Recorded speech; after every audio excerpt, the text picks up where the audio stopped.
of you might have noticed, but, and I'm not putting this on, I'll put a lot of rubbish on, right?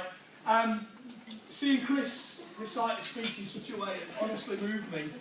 I don't know about anybody else. You know how hard it is for Chris, alright? And I had a bit of a cry at Jerusalem, and that's standard for me. As a Yorkshireman, that's standard. You know what it's like, right? But that was something else. And Chris put a lot of effort into that. And even though all jokes were crap,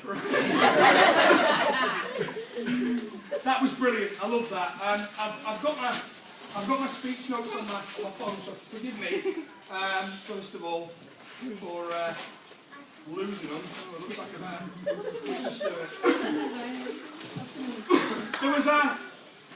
just I actually need to make an apology. For those that don't know, Greg, you obviously got home by this point. And Chris, you'll remember that Dan was at the stag do in Blackpool, and I'd had a couple, right?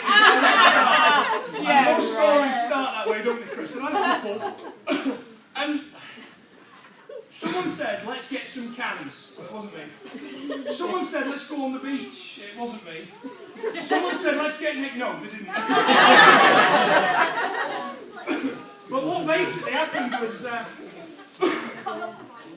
Dan asked for a beer, and I said, all right, mate, I'll pass you a beer. And I went in the bag of cans, and I picked it up, and come closer, mate, you need to come closer. And for some reason in my mind, it thought it'd be hilarious to throw a full can at Dan, thus cutting his face and causing a terrible thing, and Bethany's never going to forgive me.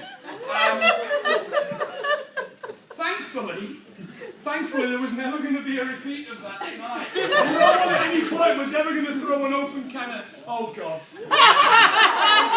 I'm getting back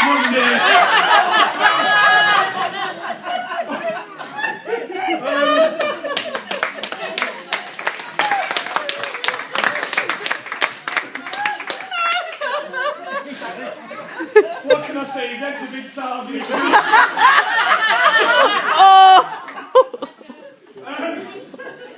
Honestly though, right, honestly, how do I follow such a kind, heartfelt, sincere and kind-hearted speech like that? By being rude. To be honest, I think it's simple. It's going to be a heartless, insincere and cold-hearted speech coming up. Not really, of course. In fact, for those that don't know, I've lived in Bonnie, Scotland for the past 5 years. And to add to the proceedings, I decided to play you a song. The bagpipes. How often do you get this, eh? Hang on. Hiya. So, hiya. Where's Emma? She looks delighted, Emma, doesn't she?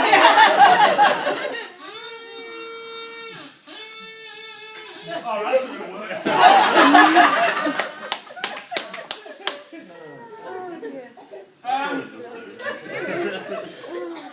What can I say that could possibly make this day better?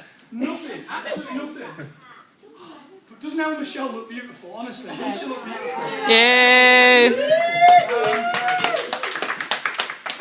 And honestly, Chris, I tell you what, Chris looks better than anyone's ever looked in the dad's suit, doesn't he?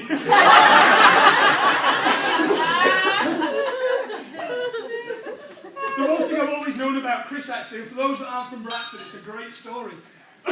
Chris was born, and the day Chris was born was a very, very special day, not just for his mum and dad, or obviously anybody in the family, but it was especially beautiful because that was the day that in the BRI they've always called Monkey Boy Tuesday.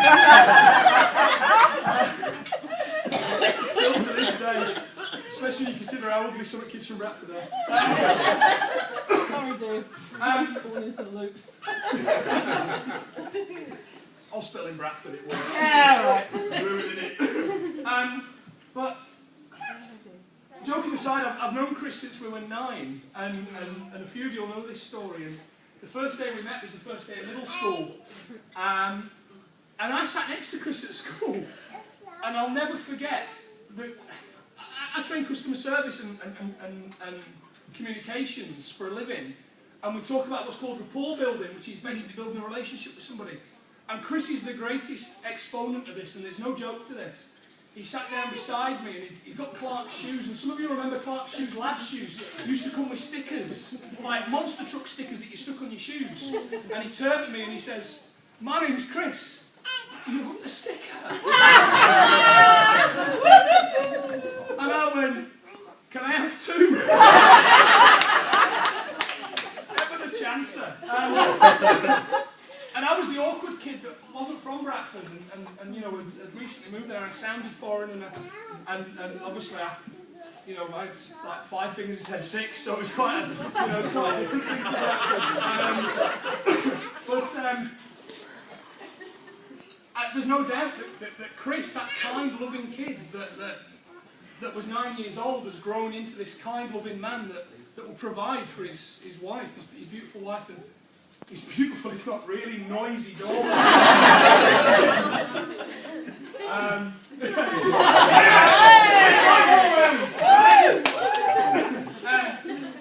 Chris obviously told me earlier how happy him and Michelle were that all the most important people are close to today, but I know there's a few people that aren't here and can't be here. I know there's grandparents that they love very much. I know they do. And can't be here. And that's hard. But I know for a fact, right, they'll be looking down today, they'll be looking down and they'll be proud as punch, not they? Yeah? Yeah. They'll be absolutely proud as punch, and these beautiful, beautiful people. Yeah.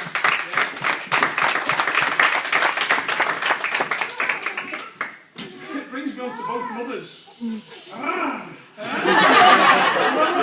Excuse me.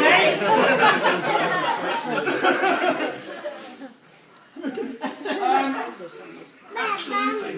And I know I'm going to be hanging out for a wee slow dance with both later on. No doubt about that. Sorry, sometimes I go a bit Scottish. And that is my own very, very beautiful wife, Emma. The lassie hiding behind the iPad. Lets me.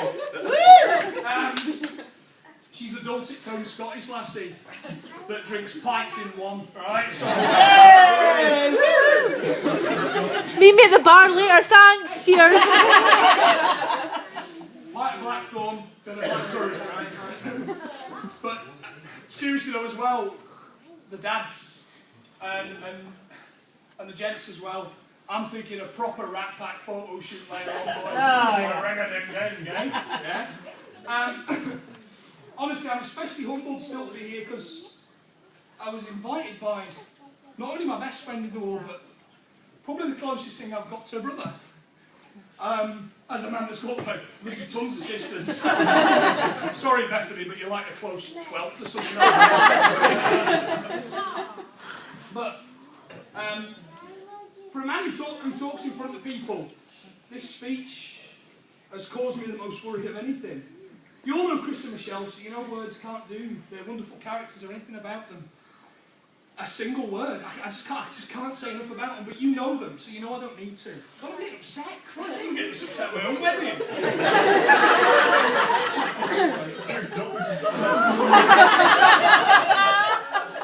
Emma's lying, you got upset. I'm going to cut it short now, though, because I know it's so special for them. If these speeches go any longer, they'll have found Maddie by now. Sorry, too soon. This table likes it. So, I honestly want you to join me. I want you to raise a glass to the brand new Mr. and Mrs. Howland. Yes! Get it down your necks! And you know what, also, to you guys, turning up and supporting them. Oh, yes. Yeah, because this is just another step on a wonderful life, especially for you, Nevaeh. It's another step on a wonderful, wonderful life in Lancashire. But other than that,